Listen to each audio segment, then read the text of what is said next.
So this Sunday is the 50th All-Ireland Ladies Senior Football Final, and remarkably it is the first ever meeting of Kerry and Dublin in the final. That'll round off a packed day at Croke Park at 4pm. Before that, in the intermediate final at 1:45, it's Kildare against Clare, and first up at 11:45am in the junior final, it is Down against Limerick. To look ahead to the day, we have a stacked panel. Delighted to be joined by Ciara Trant, the former Dublin goalkeeper, All-Ireland winner in 4 straight years and a 2-time All-Star. We've got Paul Carrigan, who was a key part of the Meath setup that won the All-Ireland for the last 2 years, and Angela Walsh is just the 9 All-Ireland medals with that all-conquering Cork team, 6-time All-Star. So we got plenty to get through over the next little while. Ciara, from a Dublin point of view, Mick Bowen, has he been stoking it up yet again? I remember against Mayo a few years ago there was a bit of controversy about Cora Staunton and describing her as intimidating. In Cora's book, she said she was listening to Mick Bowen's words in her headphones on the way to Croke Park. This time round there seems to be questions about the physicality of this Kerry side. Has he got a point? Are they the most physical team Gaelic football has ever seen? I don't think they're the most physical team Gaelic football's ever seen, or ladies football anyway. But I was at the match in Parnell Park earlier in the summer, and it was a very physical game. But I think the way the game was played was quite fair. It was just hell for leather sort of stuff. And yeah, I think maybe Kerry got the better of Dublin that day in terms of physicality. There were a few questionable tackles, possibly on both sides as well. But I think it was, from my point of view, that's championship football. Like you're in the gym a couple of times a week. You know, your strength and conditioning is huge to take those hits and to give those hits as well. So look, there'll be no holding back at the weekend, and I think the match will be played in really, really good spirits. But in terms of, I don't think there'll be anything forward going on in the match. Of course, Paul, it was your Meath team that brought that strength and conditioning onto a whole other level over the last couple of years. So I suppose, Nathan, you're right. I suppose Eugene Ivers would have put huge work into conditioning, but like most of the inter-county teams now are really, really well conditioned. I remember looking at I think there was a promotion there for the Kerry group there a couple of weeks ago, and some of the ladies were in that photo, and they were equally as well conditioned as the men in that photo. So yeah, it's interesting. You know, I suppose the word bullied was used. I suppose by making relation to the last game, but you know, I'd be surprised if there's any Dublin players sin building as, you know, like making the lads are well tutored in managing that, and both teams are really well conditioned. So you know, I'm looking forward to it. You know, and as I said, it'll be a big battle on that count. There's a strong argument, Angela, that those comments a few years ago about Cora Staunton worked because Dublin went on and won that game. Am I reading too much into those comments that about the physicality? Do you think Mick Bowen is thinking long and hard about this, about how he wants the game to be refereed? Yeah, well, you know, I read the article there earlier and I just thought, you know, I suppose Declan and Dara, their defences straight away after Dublin had a massive win over Cork, that he was playing mind games by saying that and trying to get into their mindset maybe. But, you know, as the gang alluded to there, like that match that they played earlier in the summer was so physical, so tough. I remember, you know, a lot of the older Cork gang, we were texting each other going, oh my God, I couldn't believe the hits, and it has got more physical definitely since I think the time that I was playing, definitely. And the strength and conditioning has come on hugely. But in terms of, do I think Mick Bowen is playing mind games? Possibly, yes. It's no harm. He's kind of throwing it back to Kerry. I think, and trying to maybe put Dublin the tag of the underdogs, which, I can't say that they are after their convincing win over Cork. It is incredible that that's the first ever meeting of Kerry and Dublin in the senior final. Kerry are the joint most successful team alongside your Cork side, Angela, with 11 wins, but they haven't won the Brendan Martin Cup in 30 years. 1993, of course, Dublin with that all-conquering side, disappointment over the last couple of years. So both these sides going into this on a bit of a revenge mission after Meath dominating over the last year or so. In terms of the season so far and what's happened, so Kerry were beaten by Cork in the Munster final, but responded really well then in the All-Ireland Championship. They beat Dublin in that game that we've been talking about in Parnell Park, beat Cavan, then knocked out Meath in the quarter-final before beating Mayo in the semi-final. From Dublin's point of view, they are the Leinster champions, beating Meath in the final. They lost to Kerry, but then responded to beat Cavan to qualify, a win over Donegal, and then beat Cork in the semi-finals. If we look at Kerry first then, Angela, and what they're going to bring, obviously the injury to Siofra O'Shea is massive, but just how big an impact is that going to have on what they want to do on Sunday? Yeah, like I suppose it has kind of two parts to it. Obviously it's a huge loss that she won't be playing, but I think maybe the psychological side of things, like Siofra obviously is going to be there, she's going to be very much part of it. You know, I suppose if I was the Kerry players, I was saying, now girls, come on, let's do this for Siofra. Like, I mean, it's her second cruciate and she's only a 21-year-old. You know, she's their captain as well. So, you know, they'll drive it on for her, no doubt. But she definitely, without doubt, is going to be a huge loss for them. Louise Namarhertig has, as ever, stood up, Ciara, this season, scored 110 in the semi-final win over Mayo's current top scorer in the championship, 424 so far. How do you see Dublin defensively trying to stymie her influence on the game? Played against her many times, and you know, I just believe she can't be stopped. She's just so smart, so good, you know, and she doesn't need a lot of time, she doesn't need a lot of space. So I think the best approach is to just limit the supply going into her, and even if the ball is going into her, make sure it's a bad ball, it's a contested ball, something like that. Like, she is going to score. You know, she's solid on the frees. She's very, very reliable on the frees. So it's just limiting how many scores she does get, and that's all about supply and stopping the support that she's going to get when the ball does go in. But you know, if she's the only one scoring at the weekend, I think it's Dublin's game. So you also have to limit those around her. You think of David Clifford 2 weeks ago, probably didn't have the great game in terms of shot to score ratio, but you know, his contributions to the team scores and the team's overall performance were really huge. So it's kind of twofold: stop Louise, but kind of more so limit her, and then stop everybody else around playing off her. It is hard, Paul, not to go with the David Clifford comparison around Louise Namarhertig when you look at the score she's racking up. In that game in the group stage against Dublin, scored 1-6 at Parnell Park, scored 11 points against Dublin in the league, and then the 110 against Mayo in the semi-final. You've been in this position, you've had to think about this as to how you stop her. How did you go about it back in the day? I suppose, as Ciara said, it's not easy, and I suppose the system we played with over the last couple of years, you know, we've a lot of bodies back, so it makes it difficult for that ball to go into Louise. But even on top of that, like we would have had Mary Kay Lynch marking her, so we would have had our system, and we would have had somebody else marking her as well. But she's so influential for the team. Like, as you said, 110, 1-6 so far this year, and like coincidentally enough, she only scored 1-2 last year in the All-Ireland final. So she scored 2 frees and a goal early on. And, you know, I would have said that was a major contribution for me winning that game, that like she didn't have that major influence. And that's where what did you do?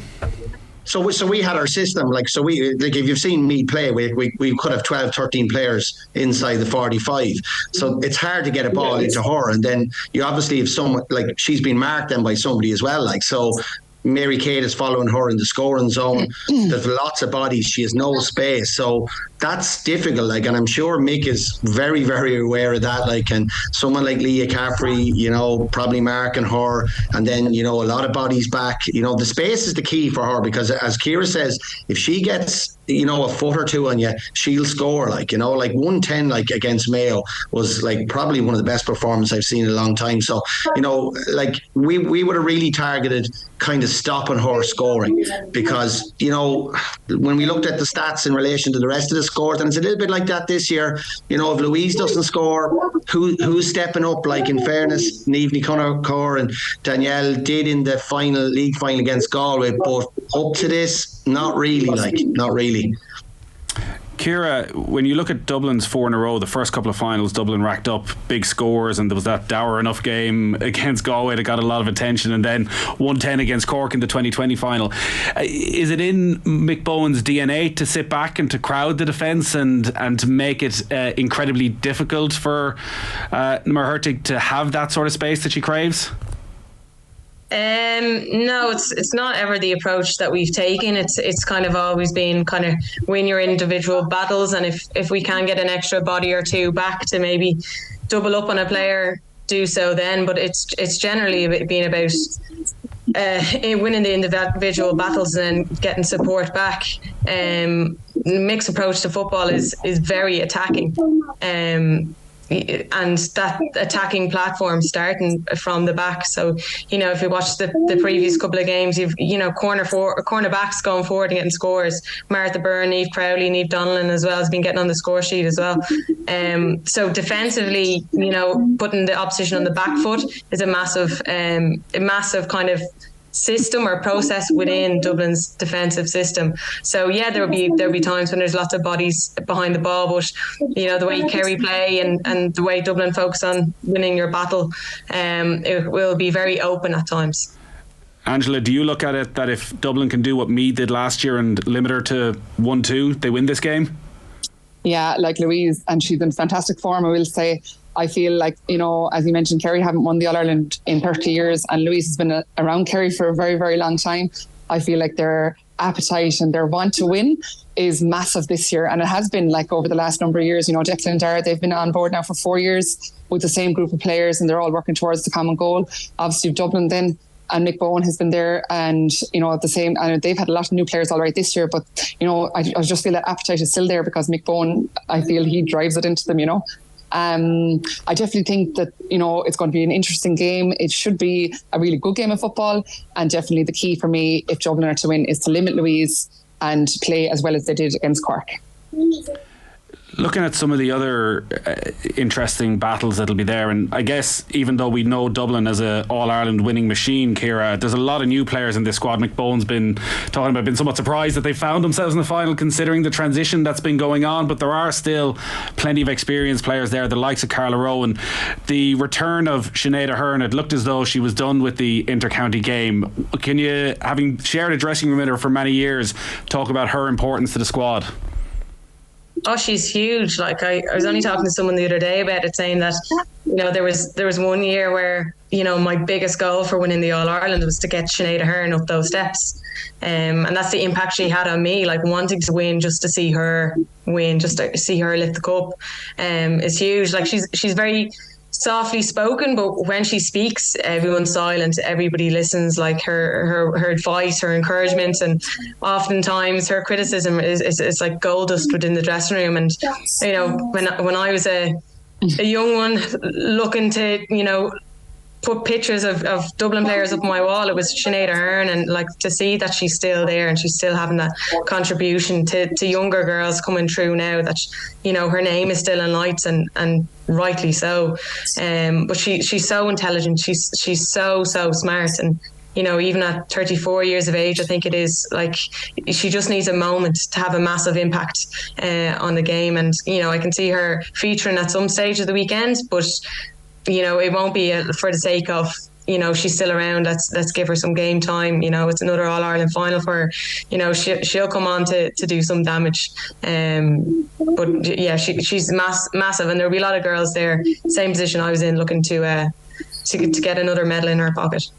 Paul, with Dublin losing the likes of Ciara, of Sinead Goldrick, Lindsay Davey, players coming in such as Niamh Crowley and Eilish O'Dowd, have you seen a change in Dublin this year compared to what we were talking there, a very attacking side? Have you seen a change tactically from Mick Bowen this season of what they're trying to do?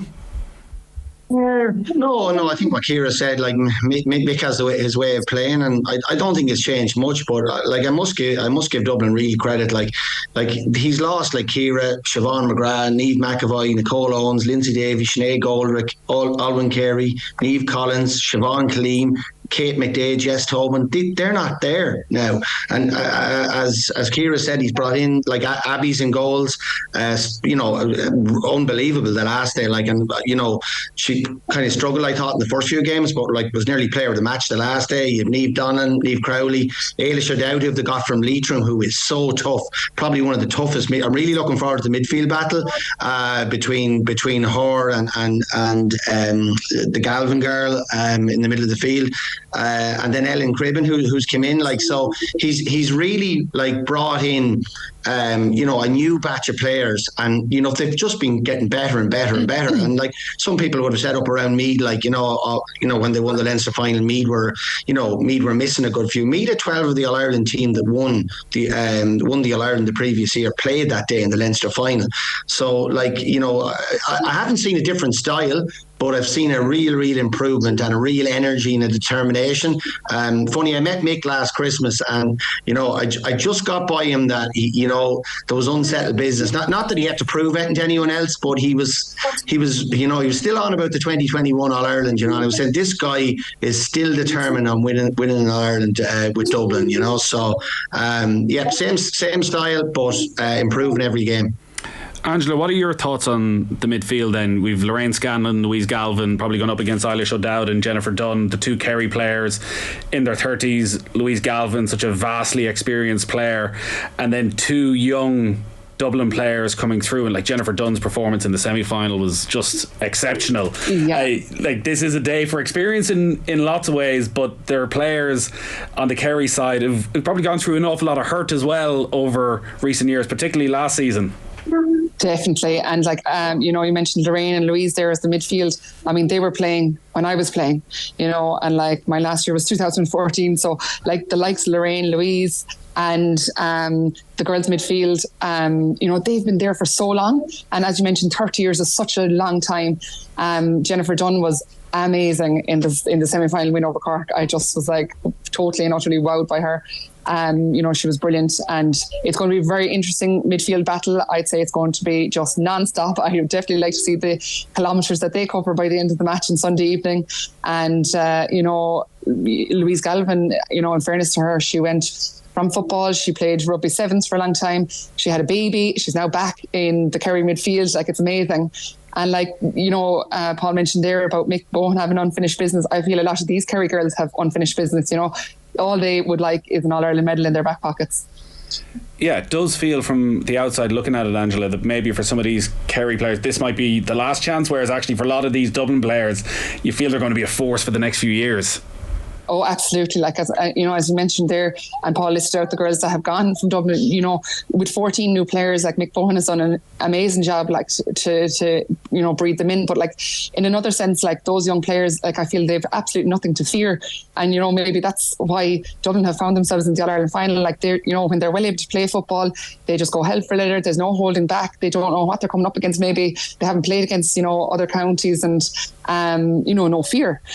So definitely, you know, it is going to be a really good game of football. I just hope that the referee does leave it, you know, flow freely, and, you know, we'll hope that there's no yellow cards on the day.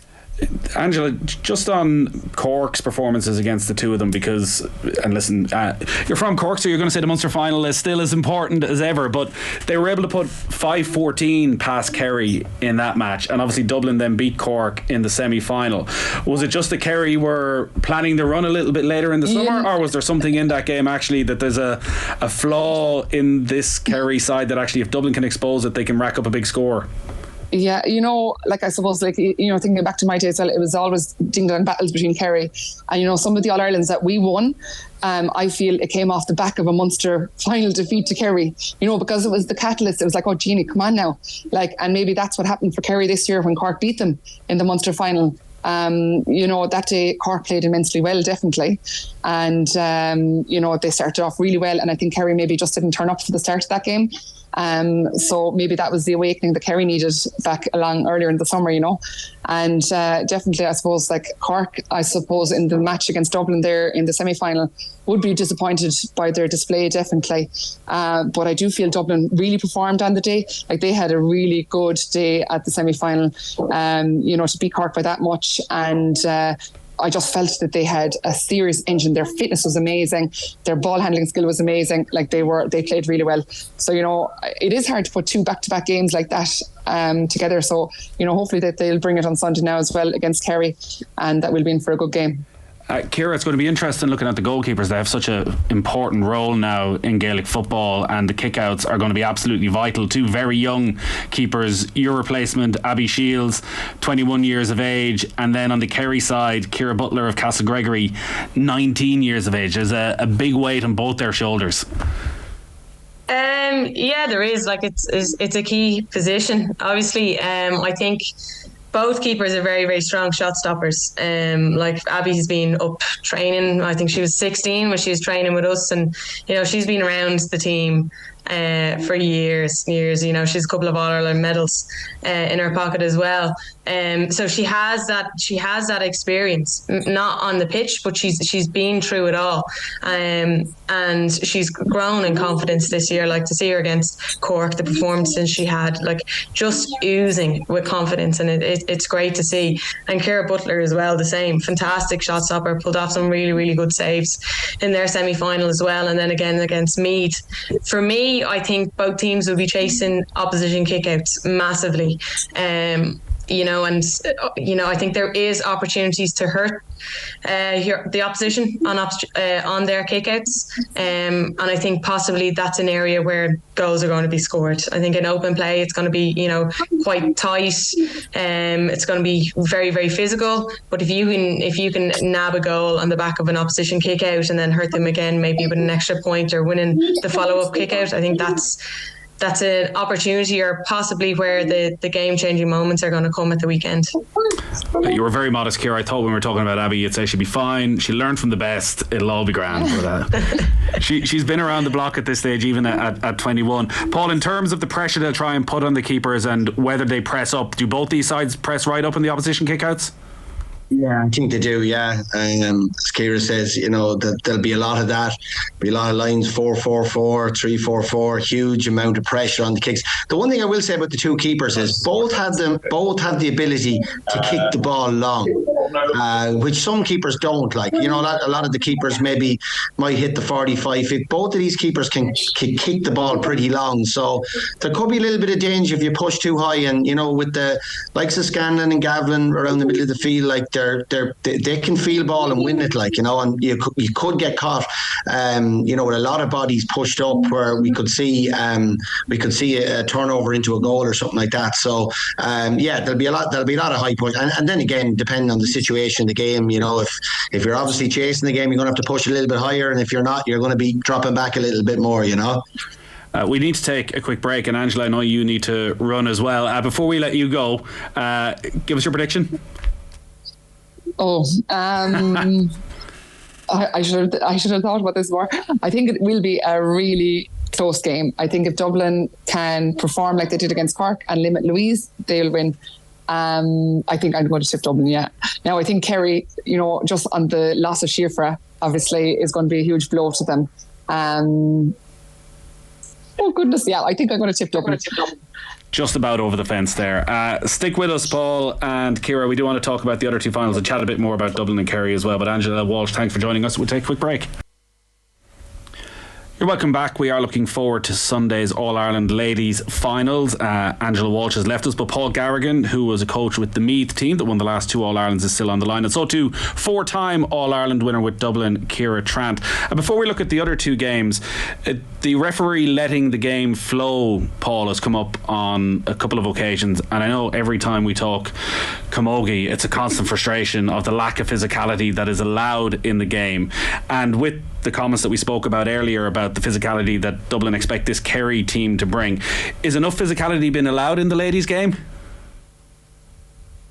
It's improved over the last 2 or 3 years. I suppose the rule book comes into it in relation to the tackle is very defined on the ball, not the body. So you have some refs that will go by the book on that, and I suppose that's why you kind of have to do your homework on the referee, who's refereeing the game, what way he refs the game, is he technical, is he not technical. But I think in general it has improved over the last couple of years. There is a couple of frustrating ones, where a player might put the two hands out like this and someone hits the chest here and the player falls back and it's a free against the forward. That's frustrating at times. But I think over the last couple of years, there's a lot more physicality in it, and it's a lot more allowed. And I think the game will flow on Sunday. I seen the referee, he refed the Kerry Meath game, and refed it really good in my opinion. Listening to Angela there, Ciara, if we are getting into predictions as to how this game will go, it does sound as though the loss of Síofra O'Shea could potentially be the game changer here, and maybe the difference from the meetings between the sides earlier in the year. Yeah, like you never want to lose a leader within your team. You never want to lose a key player. But at the same time, you do rely on the squad. If Síofra was fit and she got injured in the first minute of the game or in the warm-up, you're in the same situation. Like, she needs to be replaced. And Kerry have lots of different players. They've a pool of very, very talented, like, proper footballers to pull from. So she's a massive loss, but Kerry will have a lot of confidence in being able to replace her. They got through the semi-final. So, it's motivating, but I don't think her loss is going to change the game too much. Like, nobody's going to be of the opinion, well, Síofra is not playing, Kerry aren't going to win. So it's how they use her as a sort of source of motivation. Is kind of the key factor in determining the impact of her loss on the final. We touched on the importance of Sinead Ahern and one of those many Dublin players going for a 5th All-Ireland title. Carla Rowe's form this season has been sensational. Yeah, she's flying, and she's like a dog with a bone. She is addicted to hard work. Like, she just thrives off hard work.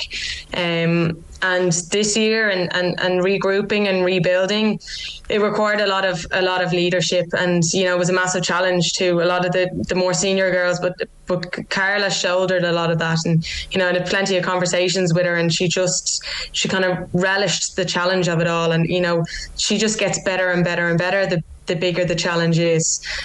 So on a personal level, delighted for her and the impact that her leadership has had on rebuilding this team and getting them that far. But as much as Louise is a player that has to be stopped on the Kerry team, Carla Rowe, captain in Dublin this season, going into this All-Ireland final, good luck to anyone who's trying to keep up with her. Well, good luck to Ailish Lynch, I think, is what we're probably going to be saying, Paul. She took up Carla Rowe in the game in Parnell Park, kept her to a couple of points in play. I think they came towards the end of the game when Dublin were sort of all out attack at that stage. I presume you expect the same again, that Lynch will pick up Rowe. I would imagine so, yeah. They play a similar style to Dublin too, and they won't get too caught up in systems, so I'd imagine she'll pick up. But there's so much talent up front that we haven't mentioned Hannah Tyrrell either. She is one of my favourite footballers. And I don't actually think Hannah has an All-Ireland medal. So we talked about Sinead and we talked about other players, but I remember listening to an interview on Off the Ball after the 2021 All-Ireland final. I think it was a week after. And she went home home that night to watch the videos of the game, to get it out of her system, to be ready for 2022. And I just said to the lads coming back, we better be wary of Hannah Tyrrell and better be wary of Dublin, because this girl is driven. So I'd love to see for her, for somebody that came back from rugby, a really, really nice girl on and off the pitch, and hasn't got that All-Ireland medal yet. So she'll take a lot of watching that. Yeah, there is quite a few players, Ciara, in that Dublin squad with that mixed sport background. Orla Nolan is another one who was quite a latecomer to Gaelic football, but I think it's fair to say has taken to it fairly well. Oh, extremely well. Orla takes absolutely everything in her stride. She's so laid back. She rocks up to training on a motorbike. Is one of the fittest, one of the strongest on the team, and just floats under the radar. She's so unassuming, but she's such an intelligent footballer that she's kind of like Paul Scholes. She sees the pitch kind of unfold in front of her. And she, you ask anything of her and she does it without even a question. She doesn't even give a facial reaction to anything that's asked of her or anything that's challenging her. She takes it all in her stride, and she's fantastic. But I think that mixed sport background, the soccer background. Yeah, she played with UCD Waves in the WNL. Yeah, and I think she was supposed to be going off to some Olympics. I'm going to say shooting or something like that, and she packed it in and went playing for Dublin and didn't tell anyone about it. That's just the way she operates. But yeah, like she's a playmaker, a massive player for Dublin around the 45, around that middle third, and in terms of supply into the full forwards and into the danger players, Orla Nolan is key to that. And does she get the bus with everyone else to Croke, or does she take the motorbike? She'd run if she had the option, so she would. Let's get our predictions for this one then, Ciara. I suspect I know which way you're going to go. Yeah, like I think it's going to be very tight. I think Dublin just have that bit of grit, that bit of naivety about them, and I think they're just that bit fitter than Kerry.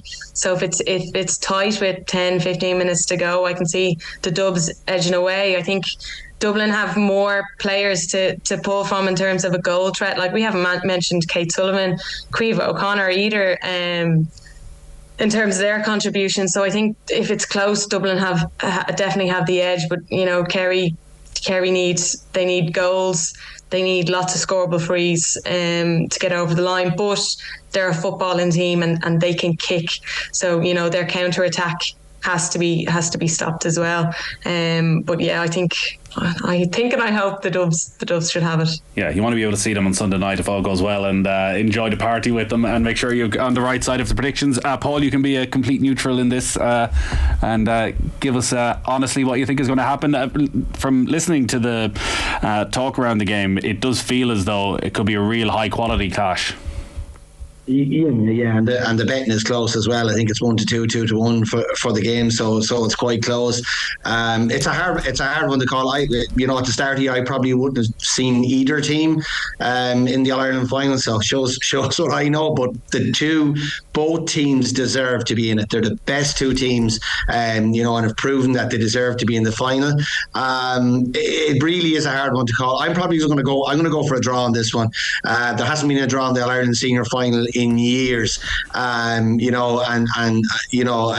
a hard one to call. I can make arguments for both teams. There's hunger, there's hurt there for Kerry. I still think there's unfinished business for Mick, even though he doesn't have to prove it. Brilliant players on both sides. So I'm just going to go for a draw. It's probably sitting on the fence. 25 years since there was a draw in the senior final. So that'll be the third game. It's always a busy day and a brilliant day at Croke Park. First up is the junior final. So that's Down against Limerick at 11:45. A lot of these games we don't get to see the early rounds on the TV, so it's very hard to make a judgment. But Paul, from what you know of these two groups, how do you see this one going? So an interesting one with Down. When we won the All Ireland Intermediate in 2020, we were nearly beaten by Down up in Dunleer. It was only a 2-point game. So it's interesting to see where we went and where Down have gone. So they're back at junior, and there's huge work. I think Peter Lynch is involved with them. He was involved with them at the time. So there's huge work being put in with Down, and I've seen a couple of their matches. There's a girl called Natasha Ferris plays up front for them, really, really good player. An ex-Meath player as well, Vivian McCormick, plays them. So I haven't seen much of Limerick, but based on where Down were a couple of years ago, and they've had a good championship and have won games handy enough, I'd probably be going for a Down win in that. Ciara, Down Limerick in the junior final, Kildare Clare in the intermediate final. When you look at those four teams, what are you expecting? Yeah, I'd probably go Down as well. I think they just have that bit of traditional experience at the higher levels than Limerick have.